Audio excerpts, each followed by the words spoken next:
बैठक हुई है उस पर क्या कहना चाहेंगे?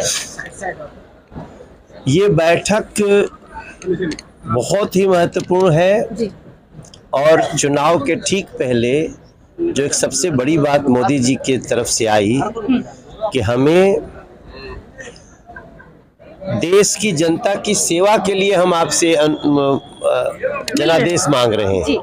तो एक इतनी बड़ी लाइन, दूसरी कोई पार्टियां सेवा के लिए वोट ही नहीं मांगती, वो तो अपने परिवार की सेवा या तो अपने वंश की सेवा के लिए वोट मांगती हैं। भारतीय जनता पार्टी, नरेंद्र मोदी 140 करोड़ लोगों की सेवा के लिए फिर एक बार मोदी सरकार। सर, उन्होंने 4 मुद्दे रखे हैं जो है रोजगार और युवा, महिला और किसान। ये नरेंद्र मोदी जी का इस देश को और दुनिया को देखने का नजरिया है। देखो, एक जाति नारी क्यों नहीं हो सकती? नारी में भेदभाव क्यों करना है? गरीब अमीर में भेदभाव हो सकता है। तो गरीब अपने आप में एक समुदाय है जी। युवा अपने आप में एक समुदाय है। गरीब, युवा, महिला, किसान, बचता क्या है? इस 4 कैटेगरी के बाद कुछ नहीं बचता। इसलिए जो लोग जातियों की राजनीति करते हैं उनसे देश को मुक्ति मिली गई है और सभी का साथ लेते हुए सबका विकास करना अगर जो चाहेगा वो कास्ट के आधार पे नहीं बल्कि महिला के आधार पे, गरीब के आधार पे, किसान के आधार पे, युवा के आधार पे देखेगा, वही नरेंद्र मोदी जी का थॉट है। जी सर, इस बार लोग कह रहे हैं 400 पार जाएगा, तो आपको क्या उम्मीद? जी,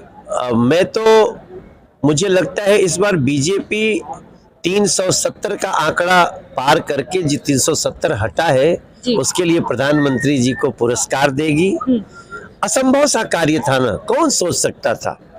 और ऊपर से भगवान राम का मंदिर 5 सदी के बाद वापस बन के तैयार हुआ।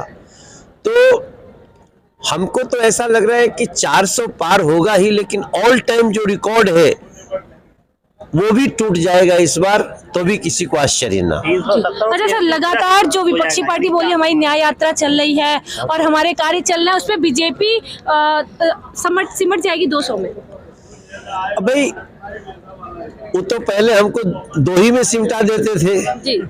अब कम से कम 200 तो सोचने लगे, तो वो जो जितना सोचेंगे उसके 2.5 गुना हम हैं। इंडिया गठबंधन के लिए क्या कहना चाहेंगे?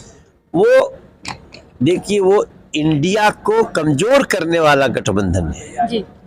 इंडिया को जातियों में टुकड़े टुकड़े बांट करके देखने वाला गठबंधन है। इंडी गठबंधन कहीं से भी इंडिया का गठबंधन नहीं हो सकता। वो इंडिया के दुश्मनों को मजबूत करने वाला गठबंधन है और देश के लोग अब उनकी तरफ देखेंगे भी नहीं।